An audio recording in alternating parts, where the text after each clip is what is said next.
Home guard ఉద్యోగం నుంచి తొలగించిన తనకు తిరిగి ఉద్యోగం ఇవ్వాలంటూ మాజీ హోంగార్డ్ పద్మ నిరసనకు దిగారు. పెద్దపల్లి జిల్లా గోదావరికి చెందిన పద్మ గత కొన్ని సంవత్సరాలుగా హోంగార్డ్గా విధులు నిర్వహిస్తుండేది. కొంతకాలం క్రితం పద్మను అధికారులు ఉద్యోగం నుంచి తొలగించారు. అయితే పద్మ తనకు హోంగార్డ్ ఉద్యోగం తిరిగి ఇప్పించాలని అధికారులను వేడుకున్నారు. అది సాధ్యం కాకపోవడంతో గోదావరికని పట్టణంలోని గాంధీ చౌరస్తా వద్ద నిరసన దీక్ష చేపట్టారు.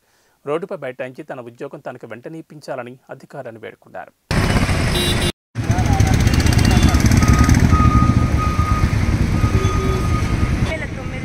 2009 వేములవాడ దేవస్థానం నా ఆర్డర్ కాపీ. అప్పుడు ఈవెంట్స్ లేవు, రన్నింగ్ లేదు, లాంగ్ జంప్ లేదు, హై జంప్ లేదు. అక్కడ చిన్న మిస్టేక్ నా తోటి హోంగార్డ్ చేసేది, నేను చేయలేదు. దానికి బదులు అక్కడ నేను ఒక సమస్యలో ఇరుక్కున్నా.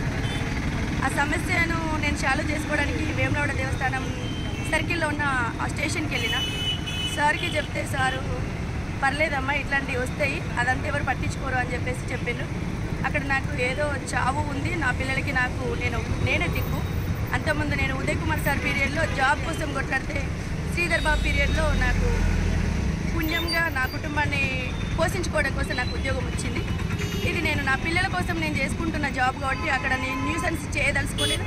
అది నాది లోకల్ కాదు కాబట్టి నాకు జరిగిన పరిస్థితులు, అక్కడున్న పరిస్థితి అది ప్రజలకు కూడా తెలియదు.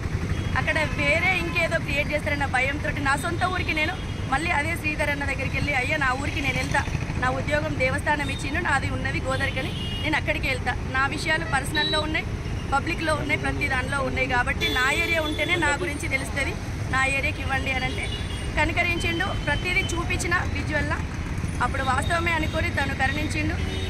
ఎస్పీ సార్ ఏమన్నారంటే, ఈమెకు బదులు మ్యూచువల్ ఉంటేనే ఆ దేవస్థానం నుండి ఆమెను విడుదల చేస్తాం, లేకపోతే విడుదల చేయమని చెప్పేసి పోలీస్ డిపార్ట్మెంట్ వాళ్ళు డిమాండ్ చేసిండు. ఆ డిమాండ్కు బదులు నా తరపున ఎవరిని పంపించలేదు ఇప్పటి వరకు కూడా. అక్కడున్న లోకల్ వాళ్ళకే వేములవాడ దేవస్థానంలో ఉండే హక్కు ఉంది అని అక్కడున్న ఆ లోకల్ వాళ్ళు నా మీద ప్రెజర్ చేసిండు.